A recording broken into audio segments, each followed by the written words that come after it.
जय हिंद दर्शकों, मैं हूं जितेंद्र दीक्षित। जितेंद्र दीक्षित स्टोरीज में आपका स्वागत है।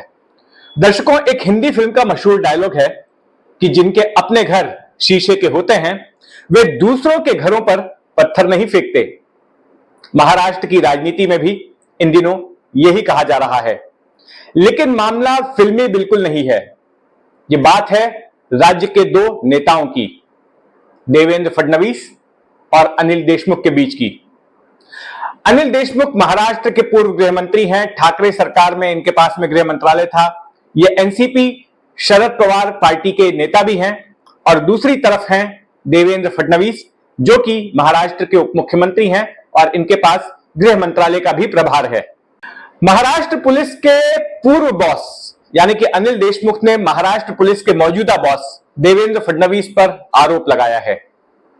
आरोप यह लगाया है कि देवेंद्र फडणवीस ने सत्ता का दुरुपयोग करते हुए उन्हें झूठे मामले में फंसाने की कोशिश की। आरोपों प्रत्यारोपों की यह फहरिस्त काफी लंबी है, जिन्हें कि आपने खबरों में देखा होगा, पढ़ा होगा। लेकिन मैं आपको एक अलग कहानी सुनाने जा रहा हूं, जो इन आरोपों प्रत्यारोपों से अलग है। कहानी 2-3 साल पुरानी है और शायद आपको याद भी होगी। वैसे नेताओं की याददाश्त लंबी होती है या छोटी, यह चर्चा का विषय हो सकता है, लेकिन एक बात निश्चित है कि पत्रकारों की याददाश्त लंबी होती है।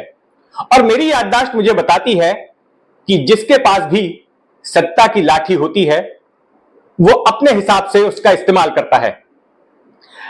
अब जब अनिल देशमुख देवेंद्र फडणवीस पर इस तरह के आरोप लगा रहे हैं तो जाहिर है फडणवीस उन्हें यही डायलॉग सुनाना चाहते होंगे। सेठ, जिनके अपने घर शीशे के हों वो दूसरों पर पत्थर नहीं फेंका करते। तो अब जबकि कहानी सेट हो चुकी है तो चलिए थोड़ा सा फ्लैशबैक में चलते हैं। ज्यादा पीछे जाने की जरूरत नहीं है, सिर्फ 4 साल पीछे जाते हैं, साल 2020 में, जब महाराष्ट्र में कोविड काल के दौरान कर्फ्यू लगाया गया था। इस दौरान तब मैं एबीपी न्यूज में काम करता था और एबीपी न्यूज के स्टूडियो में अनिल देशमुख इंटरव्यू देने के लिए आए थे। तब उनके सुरक्षा में लगे कांस्टेबल को बुलाकर उन्होंने उसका डंडा अपने हाथ में उठाया था और कैमरे को दिखाते हुए एक चेतावनी दी थी लोगों को, और यह कहा था कि मैंने राज्य के तमाम पुलिस कर्मियों को निर्देश दिया है कि अपनी लाठी को तेल लगा लो, और अगर कोई कर्फ्यू का नियम तोड़ता पाया जाता है तो फिर उसी लाठी से उसकी खातिरदारी करो। और उसके बाद हुआ भी ऐसा ही। अगर कोई शख्स सड़क पर नजर आता, कोई आम आदमी, तो पुलिस उसे खूब पीटती थी। राज्य के अलग अलग इलाकों से तस्वीरें आईं। कई जगहों पर पुलिस ने काफी ज्यादती भी की। इस बीच एबीपी नेटवर्क के मराठी चैनल में काम करने वाले मेरे सहयोगी पत्रकार राहुल कुलकर्णी ने एक खबर पेश की। यह वो खबर थी जो कि अनिल देशमुख के आदेश का विरोधाभास पेश कर रही थी। एक तरफ जहां पुलिस आम जनता पर लाठियां भांज रही थी, तो वहीं खास लोगों के साथ उसका बर्ताव बिल्कुल अलग था। खुद राहुल कुलकर्णी की जुबानी सुनिए, क्या था माजरा। मैं जिस चैनल के लिए उस समय काम कर रहा था, आपको तो पता ही कि कोरोना का समय था, पूरा लॉकडाउन था। ये महाराष्ट्र गवर्नमेंट की इनिशिएटिव थी कि वो लोगों को ये बता रहे थे कि आप बगैर किसी वजह से घर के बाहर मत निकलिए, और फिर हम लोग उसके ऊपर रिपोर्टिंग भी कर रहे थे। लेकिन अचानक मुझे मुंबई से एक फोन आया और उन्होंने एक लेटर मुझे भेजा। फैमिली, शायद मुझे लगता है 7 या 11 मेंबर थे, उन लोगों को मुंबई से पुणे होते हुए महाबलेश्वर पहुंचाने की पूरी व्यवस्था की थी। एक कॉन्फिडेंशियल लेटर था और किसी भी न्यूज रिपोर्टर के लिए उस समय ये लेटर बहुत मायने रखता था, क्योंकि पूरा देश लॉकडाउन में था। किसी को लोगों को बाहर आने की इजाजत नहीं थी, लोगों के खिलाफ दंडात्मक कार्रवाई चल रही थी। उस समय जिस वाधवान फैमिली को ईडी, सीबीआई और इंटरपोल वो ढूंढ रहे थे, ऐसे वाधवान फैमिली को तब के होम मिनिस्टर ये बताते हुए पुलिस प्रोटेक्शन के साथ महाबलेश्वर भेजते हैं कि इन लोगों का महाबलेश्वर पहुंचना बहुत जरूरी है।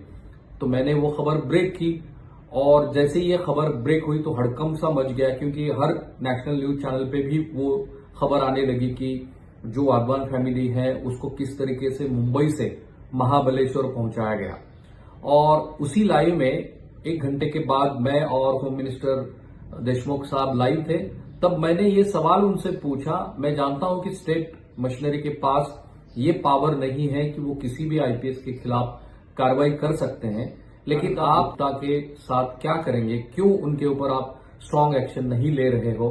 तब जो आर्ग्यूमेंट हुई एक रिपोर्टर और होम मिनिस्टर के बीच में, उसको महाराष्ट्र ने बहुत सराहा।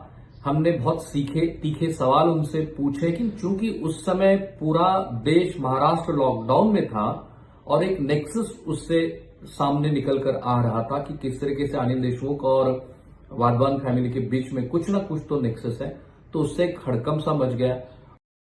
राहुल कुलकर्णी की इस खबर के टीवी पर दिखाए जाने के बाद महाराष्ट्र की सियासत में हंगामा मच गया और अनिल देशमुख बतौर गृह मंत्री कटघरे में आ गए। हालांकि इस पूरे मामले का ठीकरा उस पुलिस अधिकारी पर फोड़ने की कोशिश की गई जिसने कि यह खत लिखा था, लेकिन सवाल यह उठता है कि क्या वो खत उस अधिकारी ने अपनी मर्जी से लिखा था। उसके खिलाफ जांच के आदेश दिए गए। तो वहीं दूसरी तरफ इस पर्दाफाश करने के बाद राहुल कुलकर्णी का क्या हुआ, उस पर क्या बीती, खुद राहुल कुलकर्णी की जुबानी सुनिए। एक बहुत ही बेबुनियादी न्यूज को लेके, जिसमें हमने कभी नहीं कहा था कि ये जो क्राउड इकट्ठा हुआ बांद्रा स्टेशन पे उनको वहां पे आना है। हमने कहीं पे भी न्यूज में ये नहीं बोला था कि आपको फलाने स्टेशन पे इकट्ठा होना है, आपको यहां से महाराष्ट्र से बाहर जाने का इंतजाम किया है। बावजूद इसके जो क्राउड बांद्रा स्टेशन पे इकट्ठा हुआ उसको लेके मेरे खिलाफ एफआईआर रजिस्टर्ड की गई और फिर मुझे 1 दिन के लिए अरेस्ट किया। सुबह 6 बजे मेरे घर उस्मानाबाद, तब का उस्मानाबाद पुलिस पहुंची और जब पूरे महाराष्ट्र में इसका रिटेलिएशन आया तो फिर गवर्नमेंट ने इससे वॉक ऑफ किया और मुझे बिल्कुल माफी मांगते हुए बाइज्जत पुलिस ने अपनी केस भी वापस ली। लेकिन जो विक्टिमाइजेशन का कार्ड आज अनिल देशमुख साहब खेल रहे हैं, वो जब होम मिनिस्टर थे तब क्या उन्होंने इस तरीके से अपने पावर का गलत इस्तेमाल नहीं किया? अगर मुझसे पूछोगे तो मैं कहूंगा हाँ, उन्होंने जरूर गलत इस्तेमाल किया। बेगुनाह होने के बावजूद राहुल कुलकर्णी को 1 दिन पुलिस की कैद में रहना पड़ा। राहुल कुलकर्णी तो बाहर आ गए, मामला भी पुलिस ने वापस ले लिया, लेकिन इसके कुछ दिनों बाद ही अनिल देशमुख को भी जेल जाना पड़ा और अनिल देशमुख की जेल यात्रा राहुल कुलकर्णी के कैद से काफी लंबी थी। लेकिन देखिए, राहुल कुलकर्णी का मामला ही नहीं है जो कि बतौर गृह मंत्री अनिल देशमुख के कार्यकाल पर सवाल खड़े करता है। एंटीलिया कांड याद है आपको? वही एंटीलिया कांड 2021 का, जब मुंबई पुलिस के एक इंस्पेक्टर सचिन वाजे ने मुकेश अंबानी के घर के बाहर विस्फोटकों से लदी कार कथित तौर पर पार्क कर दी थी और उस आरोप में सचिन वाजे समेत कई पुलिस कर्मियों की गिरफ्तारी हुई। जो इस मामले का गवाह था मनसुख हिरन, उसकी भी हत्या कर दी गई और उस मामले में भी एक पूर्व पुलिस अधिकारी की गिरफ्तारी हुई। यह पूरा कांड जब हुआ था तब अनिल देशमुख ही महाराष्ट्र के गृह मंत्री थे। यहां पर सबसे बड़ा सवाल यह उठता है कि इस मामले का जो मुख्य आरोपी है सचिन वाजे, वो पुलिस फोर्स में वापस आया कैसे, उसको रिइंस्टेट कैसे किया गया। 2003 में ख्वाजा यूनुस नाम के आरोपी की कस्टडी में मौत के मामले में, उससे जुड़े हुए एक मामले में सचिन वाजे की गिरफ्तारी हुई थी।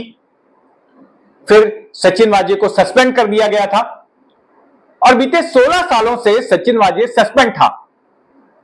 लेकिन फिर अचानक सचिन वाजे को वापस मुंबई पुलिस में रिइंस्टेट कर दिया जाता है और ना केवल रिइंस्टेट किया जाता है बल्कि मुंबई पुलिस की क्राइम ब्रांच के क्राइम इंटेलिजेंस यूनिट में उसकी पोस्टिंग होती है, एक बहुत ही अहम जगह पर, हाई प्रोफाइल जगह पर।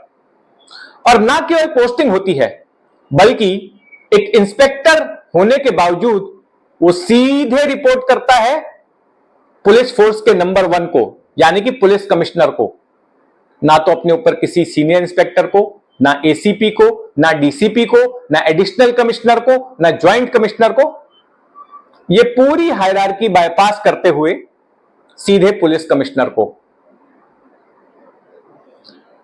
वैसे पहले भी हो चुका है कि पुलिस कमिश्नर अपना स्पेशल स्क्वाड बनाते हैं किसी इंस्पेक्टर के नेतृत्व में, लेकिन यहां पर सवाल इसलिए खड़ा होता है कि सचिन वाजे जैसे दागी अधिकारी को इतनी अहमियत क्यों दी गई।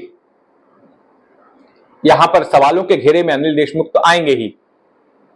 एंटीलिया कांड का पर्दाफाश होने के बाद अनिल देशमुख ने तत्कालीन पुलिस कमिश्नर परमबीर सिंह को हटा दिया, जिसके बाद परमबीर सिंह ने राज्यपाल और मुख्यमंत्री, तब के मुख्यमंत्री उद्धव ठाकरे को एक खत लिखा और उसमें आरोप लगाया कि अनिल देशमुख सीधे सचिन वाजे से संपर्क में थे और सचिन वाजे पर दबाव डालते थे कि वो हर महीने होटल और रेस्टोरेंट मालिकों से 100 करोड़ रुपए वसूल करके उन्हें दे।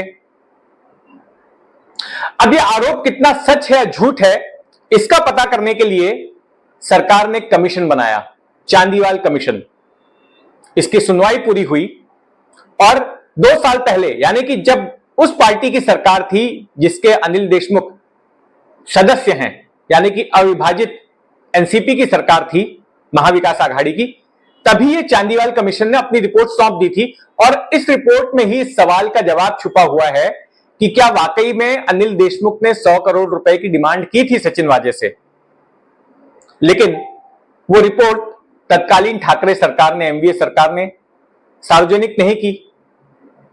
अब पता नहीं कि मौजूदा सरकार भी नहीं कर रही है, क्योंकि अनिल देशमुख गुनहगार हैं या बेगुनाह हैं, इस सवाल का जवाब उसी रिपोर्ट में छुपा हुआ है। तो ये कहानी दर्शकों कैसी लगी आपको, कमेंट बॉक्स में जरूर बताइएगा। और अगर आपने अब तक इस चैनल को सब्सक्राइब नहीं किया है तो सब्सक्राइब कर लें। जय हिंद।